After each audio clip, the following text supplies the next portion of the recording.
Hi everyone, what I'm going to be demonstrating here is AMD's fluid motion frames and Starfield here, and I'm running in 4K 100% resolution scaling FSR2 Ultra settings.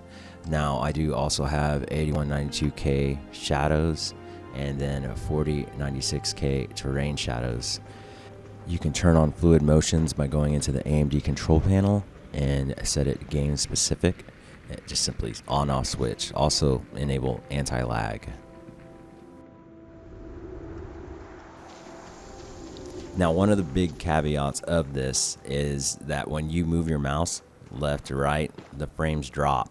I've been seeing a lot of review sites just talk about how this is unusable and it's broken, it's all negative, and it's like, man, this is a preview driver. This is, to me, it's fascinating. It's great because I mean you can enable it in every game. Well, that's DirectX 11 or DirectX 12, and you also have to have a 7000 AMD GPU series.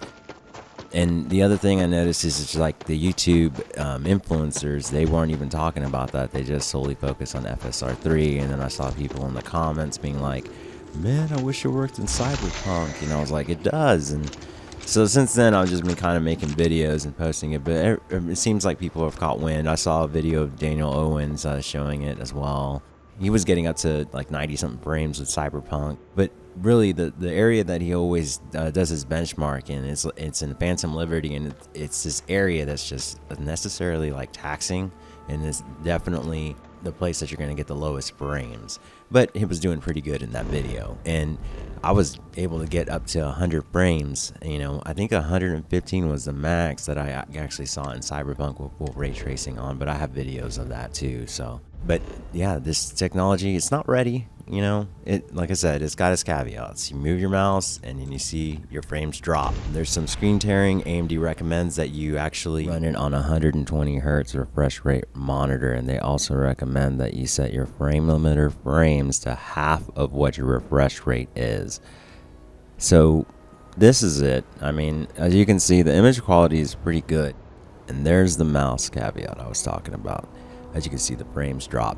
I do it again here in the video, but the image quality is really good. I mean, just looking at it, I don't know how it's going to look once I upload it, but I mean, the game looks good, and I just want to demonstrate that, yes, it does work. Now, the caveat again is when you move the mouse, your frames drop, but it looks good, and this looks very promising for AMD and for us AMD users.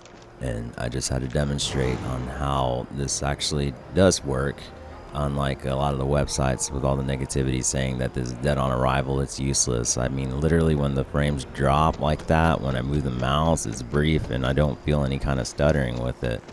And that's all I got for this video. I'm going to start making more videos. I'm going to start grinding out on this. My actual profession, I'm an infrastructure engineer. I have IT experience going back 31 years, so doing this for a long time. But you see, I started when I was 10, but didn't officially start working in IT until I was 18. But if you like this content, like and subscribe, and I'm definitely gonna start grinding these videos out.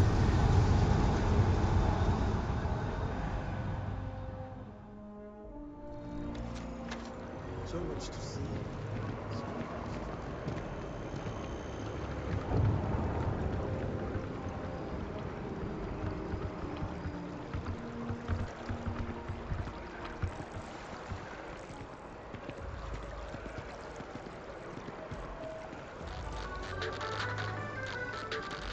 Keep your aqua delivered from the final.